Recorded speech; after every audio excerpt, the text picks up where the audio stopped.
Maurice Merleau-Ponty es un filósofo francés fuertemente influido por la fenomenología del mundo Husserl. En esta ocasión nos vamos a ocupar de un capítulo de su libro Fenomenología de la Percepción, de 1945.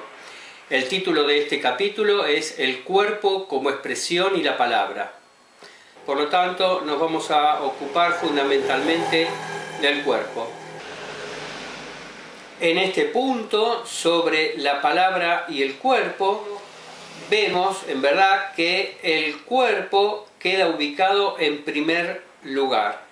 Podemos considerar, a mi entender, de la lectura de Merleau-Ponty, que pensar el cuerpo tiene básicamente dos paisajes acordes a la perspectiva que el pensamiento y el discurso posibilitan. Estos dos paisajes del cuerpo se corresponden con las concepciones que Merleau-Ponty ha englobado en el intelectualismo y el empirismo. En el intelectualismo, en la tradición cartesiana, el alma es un ser totalmente presente a sí mismo, sin distancia. Por eso el método de la introspección, que permite la inspección del propio espíritu, y dice Descartes que el alma es más fácil que conocer que el cuerpo. El cuerpo justamente entonces se presenta como algo ajeno y distante al pensamiento. El cuerpo es concebido como un objeto para Descartes, una suma de partes sin interior. Por eso en el dualismo cartesiano hay dos sentidos del vocablo existir. Se existe como conciencia o se existe como cosa, nos dice Merleau-Ponty. La concepción mecánica del cuerpo objeto persiste claramente en la tradición del empirismo. El empirismo filosófico, debemos decir, ha sido continuado en las observaciones de Pavlov sobre el reflejo y en las experimentaciones de Watson, el padre del conductismo. En estos autores solamente permiten la existencia en tanto organismo donde el lenguaje está regido por las leyes mecánicas del cuerpo que de una u otra manera responden al aguijoneo de los estímulos. Merleau-Ponty barre con la oposición entre intelectualismo y empirismo, entre racionalismo y empirismo, al plantear que el sujeto pensante debe fundarse en el sujeto encarnado. Aquí tenemos claramente la presencia del cuerpo. Es imposible concebir a la conciencia despojada de un cuerpo, excepto en los seres divinos, por supuesto. La conciencia es en un cuerpo. Por ejemplo, el gesto no me hace pensar en la ira, dice Merleau-Ponty. El gesto es la ira misma. Esta es la manera en que el sentido de los gestos es comprendida. Como buen filósofo de la ambigüedad, tal como ha sido caracterizado, también encuentra lugar una expresión que aparenta ser un contrario de lo dicho anteriormente. Merleau-Ponty nos dice que el gesto lingüístico, como todos los demás, dibuja él mismo su sentido, porque los gestos contienen el modo de ser en el mundo. De esta manera nos expresa la fórmula siguiente: la palabra es un gesto y su significado un mundo. Si la tradición intelectualista ha considerado, mejor dicho, la dualidad entre pensamiento y naturaleza, y en la tradición empirista se ha basado en el dúo conformado por el organismo y el ambiente, Merleau-Ponty, en cambio, hace intervenir tres términos: la conciencia, el cuerpo y el mundo. Entonces, repetimos la fórmula de Merleau-Ponty. La palabra es un gesto y su significación un mundo. Otro punto que quiero destacar en esta exposición es la diferenciación entre la palabra instituida y la palabra creadora. La diferencia entre la palabra hablada y la palabra hablante. Antes de desarrollar esta diferenciación mencionada, creo que es necesario destacar que para Merleau-Ponty el signo artificial no se reduce al signo natural porque no hay en el hombre signos naturales, pero sí, como no hay signos naturales, tampoco los signos son pura convención. ¿Por qué? Porque el gesto fonético, la modulación en el hablar, realiza para el hablante y para quien le escucha una modulación de la existencia, un modo de existir. Este modo de existir o modulación de la existencia, mencionada por Merleau-Ponty, permite así agarrar la diferencia planteada entre la palabra hablada y la palabra hablante. Si nos atenemos a la palabra hablada, está claro que es un acto de expresión que está constituido por un mundo lingüístico y un mundo cultural, intersubjetivo, podemos decir. La palabra hablada disfruta de unas significaciones ya disponibles en la tradición oral, en la cual preexisten diferentes estratos de significación.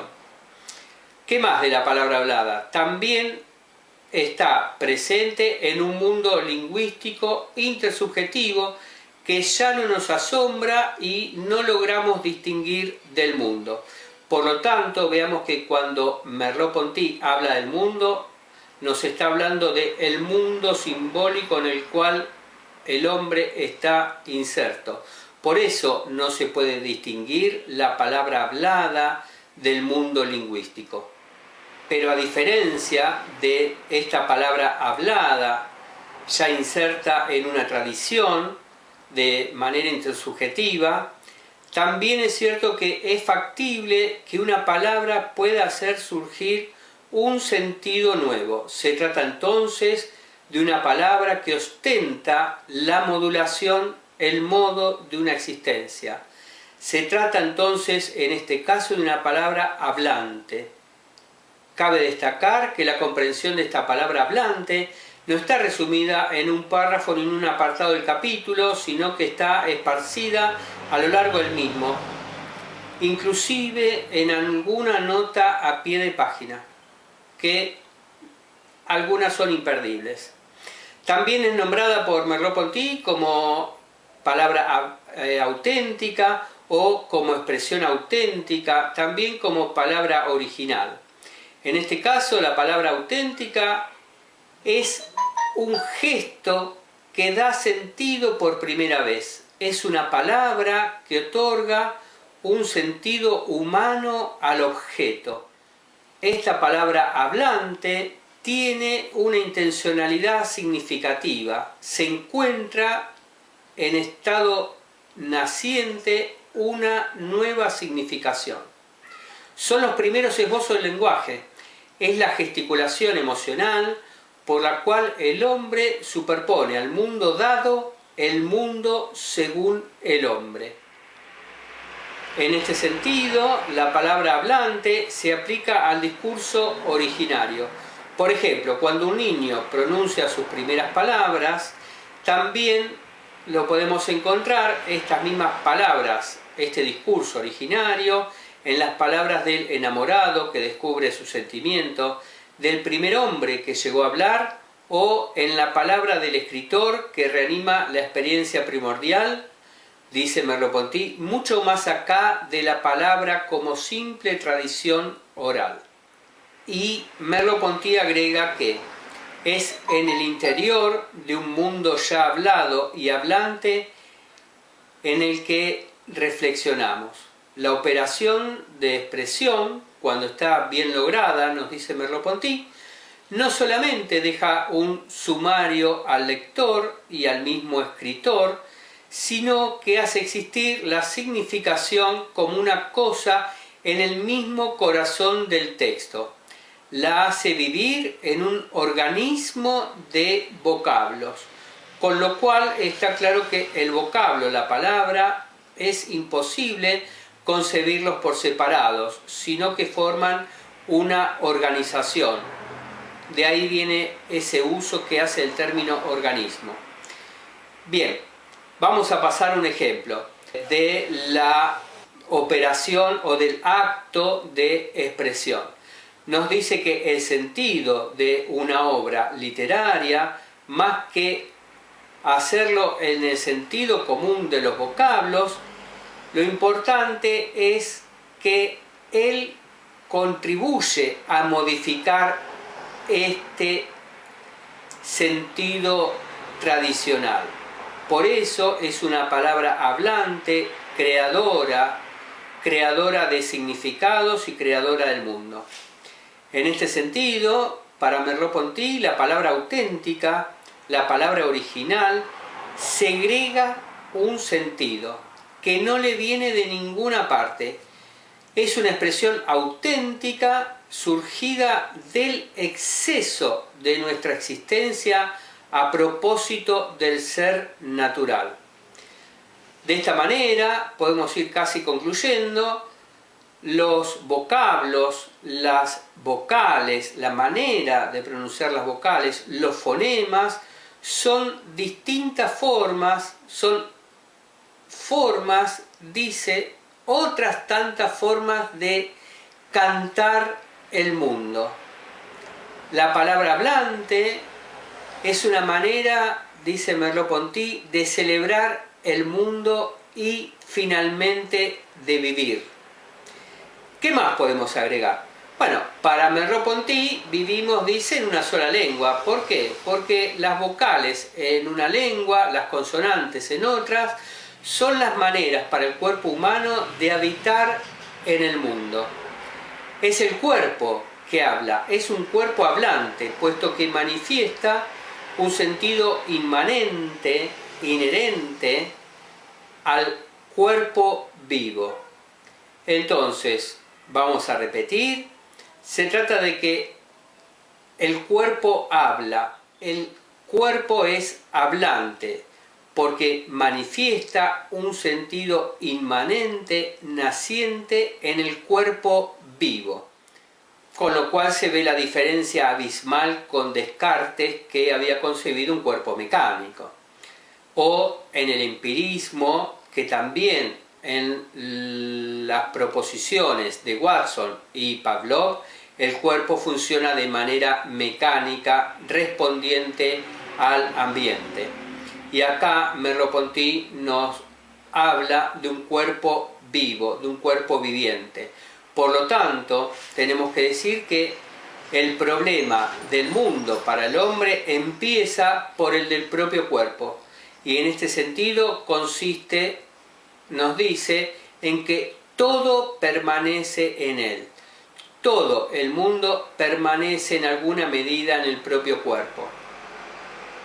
Para la fenomenología de Merleau-Ponty, la experiencia del propio cuerpo nos revela un modo de existencia más ambiguo.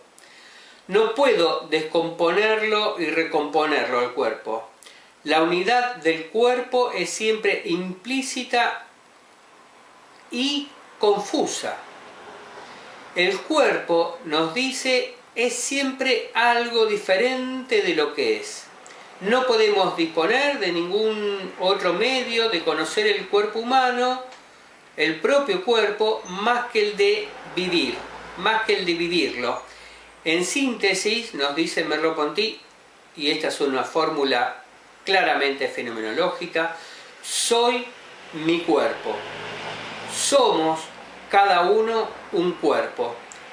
Y Descartes, nos advierte Merleau-Ponty, lo sabía muy bien, porque cuando le escribe una carta a una mujer, destaca el cuerpo concebido como una práctica de la vida. En conclusión, y para terminar, mi cuerpo hablante es un bosquejo provisional de mi ser total en el mundo. Creo que esta fórmula es bastante abarcativa, nuevamente esos tres términos que implican la conciencia del cuerpo y el mundo. Bien, de esta manera entonces hemos terminado con la presentación de este capítulo sobre el cuerpo como expresión y la palabra de Merleau-Ponty. Pero debemos aclarar que haber hecho una puntualización sobre Merleau-Ponty, que ha sido caracterizado como el filósofo de la ambigüedad, en verdad es una traición a su modalidad de presentar su pensamiento, de presentar su labor. Así que esta puntualización, en verdad, tenemos que decir que solamente tiene por finalidad esclarecer aquello que se presenta confuso a una lectura inicial del texto de Merleau-Ponty, y en verdad tenemos que destacar que Merleau-Ponty siempre apela a la ambigüedad. Por eso esta presentación, les dije que es una traición al espíritu de Merleau-Ponty, y que les recomiendo especialmente que en esta ocasión que vayan a leer el texto. Por lo tanto, esta puntuación en verdad no es más que una invitación para ir a leer el texto riquísimo de Merleau-Ponty. Bueno, con esta confesión final los dejo para el próximo video y espero que les haya resultado interesante como para iniciar la lectura, a la cual vuelvo nuevamente a invitarlos. Será hasta la próxima ocasión.